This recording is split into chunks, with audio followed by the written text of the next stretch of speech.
Hello बच्चों, good morning to all. अब हम चैप्टर नंबर फर्स्ट हिस्ट्री का आगे वाला आधा पार्ट जो बच गया था वो पढ़ेंगे कि हाउ डू वी नो, कि हम कैसे जान सकते हैं कि जो हमारे इतिहास को जानने के लिए हमारे हिस्टोरियंस जो थे, हमारे इतिहासकार थे, उन्होंने पीछे 250 सालों का भारतीय इतिहास लिखने के लिए कौन कौन सी सोर्सेज को काम में लिया। तो सबसे पहले ये सोर्सेज को काम में लेने के लिए हमारे जो इतिहासकार है उन्होंने खंगाला जो ब्रिटिश रूल के अंदर किस प्रकार से उनके द्वारा से जो लिखे गए लेख थे, रिकॉर्ड्स थे। तो एडमिनिस्ट्रेशन प्रोड्यूस रिकॉर्ड्स, जो एडमिनिस्ट्रेशन प्रोड्यूस करता है रिकॉर्ड्स, कि ब्रिटिश रूल ने किस प्रकार से जो रिकॉर्ड्स बनाए थे। तो ब्रिटिश लोगों का एक महत्वपूर्ण सोर्स था ऑफिशियल रिकॉर्ड। ब्रिटिश एडमिनिस्ट्रेशन चलाने के लिए ब्रिटिश लोग जो हैं वो ये मानते थे कि हर चीज जो है वो लिखित रूप में होनी चाहिए, क्योंकि कोई भी चीज लिखने के बाद में, चाहे हर एक instruction, plan, policy, decision, agreement, investigation, ये सारे सही ढंग से प्रॉपर वे में लिखे हुए होने चाहिए, क्योंकि ये होने के बाद में कभी भी हम उनको सही ढंग से पढ़ सकते हैं, उनके ऊपर डिबेट भी कर सकते हैं सही ढंग से। तो इसलिए वो मानते थे कि किसी भी प्रशासन को सही ढंग से चलाने के लिए उसके जो रिकॉर्ड्स हैं वो लिखित रूप में सही होने चाहिए, मतलब प्रॉपर वे में होने चाहिए। तो इस प्रकार से वो हर एक चीजों को लिखित रूप में रखते थे, क्योंकि ब्रिटिश लोगों के हिसाब से जो हर एक इम्पोर्टेंट डॉक्यूमेंट्स होते थे वो सारे जो ऑफिसेस होते थे उनके साथ में आर्किव्स या संग्रहालय बने हुए होते थे। उस ऑफिस के साथ में उनसे संबंधित जो भी डॉक्यूमेंट्स होते थे उनको वहां पे प्रिजर्व रखा जाता था। जैसे कि गांव में जो तहसीलदार का ऑफिस होता था, या फिर कलेक्ट्रेट ऑफिस के साथ में, या कमिश्नर ऑफिस के साथ में,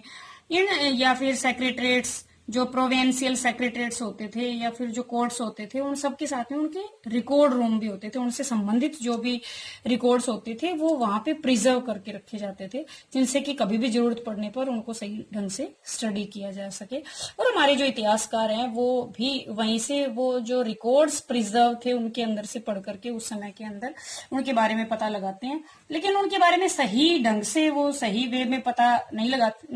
लगा सकते, क्योंकि उनके अंदर जो ब्रिटिश रूल के जो लोग थे वो ब्रिटिश लोगों के जो टास्क होते थे उनके ऊपर ही ज्यादा महत्व देते थे। इसलिए उस समय के अंदर बहुत सारे जो लोग डायरियां लिखते थे, या फिर अपनी जो किसी व्यक्ति के बारे में जो उसकी ऑटोबायोग्राफी लिखते थे, या क्योंकि ये सारे काम जो थे वो कोई भी पढ़े लिखे इंसान कर सकते थे। तो हमारे देश के अंदर भी जब जो शिक्षित लोग हुए बहुत सारे, तो उन्होंने अपने विचार लिखना शुरू किया, और इसलिए उन्होंने उस समय के बारे में भी लिखा। तो हमारे इतिहासकार वहां से भी जो है वो जानकारी जुटाते हैं,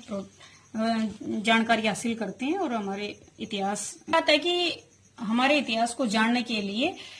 दूसरी महत्वपूर्ण जो बात है वो सर्वेज बिकेम इम्पोर्टेंट। जो सर्वे हैं, तो ब्रिटिश लोगों को शासन चलाने के लिए दूसरी सबसे महत्वपूर्ण बात थी वो उनके लिए सर्वे बहुत ज्यादा महत्वपूर्ण बने, क्योंकि जो ब्रिटिश जो लोग थे वो सर्वे करते थे, हर एक चीज के बारे में सर्वे करते थे, क्योंकि उनका मानना था कि अगर सही ढंग से किसी भी चीज का सर्वे करने के बाद में उनके ऊपर हमारा जो प्रशासन है वो सही ढंग से उनके ऊपर, क्योंकि किसी चीज के बारे में अगर हम पूर्ण रूप से जानकारी प्राप्त कर लेंगे तो उसके अंदर हमारा जो प्रशासन है वो भी सही ढंग से चल सकता है। इसलिए 19वीं शताब्दी के अंदर उन्होंने डिटेल से सर्वे किए, और गांवों के भी और रेवेन्यू सर्वे भी कंडक्ट किए उन्होंने। और क्योंकि जमीन की कोई भी किसी स्थान की टोपोग्राफी कैसी है, मीन्स टाइप ऑफ लैंड, स्थलाकृति किस प्रकार की है वहाँ पे, सॉइल की क्वालिटी कैसी है, फ्लोरा और फ्यूना के बारे में, और जो लोकल हिस्ट्रीज के बारे में, इस प्रकार से। क्योंकि वो फिर उसी हिसाब से जो अगर ज्योग्राफिकल रूप से हम देखें तो फसल वगैरह उस क्षेत्र के ऊपर अपना अधिकार रखते थे जो सबसे ज्यादा उपजाऊ जमीन होती थी, और वहीं से ही वो अपनी फसल पैदा करवाते थे।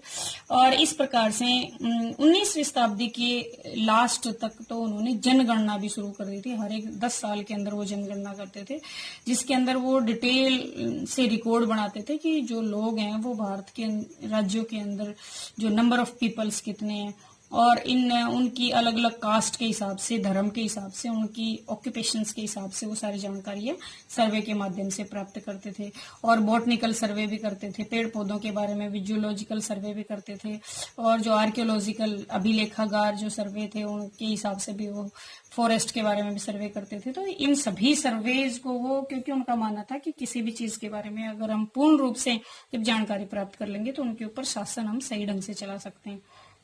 अब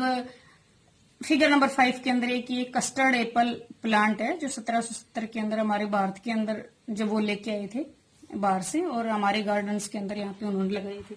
अब what official record don't tell, अब कौन से उनके जो ऑफिशियल रिकॉर्ड्स है वो हमें नहीं बताते हैं। मतलब हमारे इतिहासकारों को उनके ऑफिशियल रिकॉर्ड्स के बारे में जिनसे नहीं पता लगता है, क्योंकि जैसा कि हम पहले भी पढ़ चुके हैं कि वो लोग, क्योंकि जो उनकी जो हिस्ट्री के जो भी रिकॉर्ड्स हमें मिले हैं उनके टाइम के, तो उनके अंदर मुख्य रूप से वो ब्रिटिश रूल के अंदर या ब्रिटिशर्स के द्वारा से या इंग्लिश जो पर्सन्स थे उनके बारे में मुख्य रूप से लिखा हुआ मिला है, तो उनके ऊपर ही फोकस ज्यादा डाला हुआ है। तो ये जो रिकॉर्ड्स हैं उनके, ये आम जनता के बारे में नहीं बताते हैं कि वहां पे लोगों की, आम लोगों की जो लाइफ होती थी वो किस प्रकार की होती थी और किस प्रकार से वो अपनी रोजी रोटी चलाते थे, क्या वो ऑक्यूपेशंस करते थे, उनकी सामाजिक जो स्टैंडर्ड था वो किस प्रकार से होता था। तो ऐसा कुछ भी उनके अंदर नहीं लिखा हुआ है। तो बहुत सारे जो हमारे जो जब हम सर्च करते हैं इन दूसरी चीजों के बारे में, तो लेकिन बहुत सारे जो सोर्सेज हैं उनके बारे में जानने के लिए तो वो भी हमें मिल जाते हैं, क्योंकि उस समय में जो लोग थे वो डायरियां लिखते थे, जो तीर्थ यात्री थे वो अपने लेख लिखते थे, और जो ट्रेवलर्स थे या फिर इम्पोर्टेंट जो पर्सनैलिटीज होती थी वो ऑटोबायोग्राफीज लिखती थी अपनी, जो पॉपुलर बुकलेट्स जो लोकल बाजारों के अंदर बिकते थे, तो उन सभी के द्वारा से उस समय के लोगों के बारे में हमें पता लग जाता है। लेकिन वो जो ये जो जैसे जैसे प्रिंटिंग स्प्रेड हुआ तो न्यूज़पेपर वगैरह छपे और उनके बारे में जो जनता के अंदर जिनके ऊपर डिबेट होती थी, लेकिन जो लीडर्स और रिफॉर्मर्स थे जिन्होंने इन आइडियाज के ऊपर लिखा, पोइट्स और जो नॉवेलिस्ट थे उन्होंने भी अपनी फीलिंग्स लिखी। लेकिन अब बात ये आती कि जो ये सारे काम वही लोग करते थे जो लिटरेट होते थे और अपने से संबंधित समाज के बारे में वो लिखते थे। लेकिन हम ये समझने के लिए बल नहीं है कि हिस्ट्री के अंदर जो experienced and lived bye tribal and peasants जो लाइफ होती थी, जनजातीय लोगों की लाइफ कैसी होती थी, या किसानों की लाइफ कैसी होती थी, या खानों में काम करने वाले जो गरीब झुग्गी झोपड़ियों में रहने वाले लोगों की लाइफ कैसी होती थी, तो इसको निकालना, इसके बारे में जानकारी प्राप्त करना एक मुश्किल टास्क है।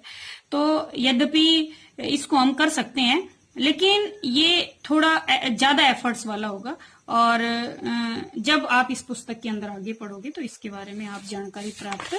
कर सकते हो। तो ये चैप्टर नंबर 1 हिस्ट्री का हमारा पूरा हो गया, और अगली वीडियो के अंदर हम चैप्टर नंबर 1 के क्वेश्चंस आंसर का भी हिंदी अनुवाद पढ़ेंगे और उसको समझाया जाएगा। Okay, have a nice day.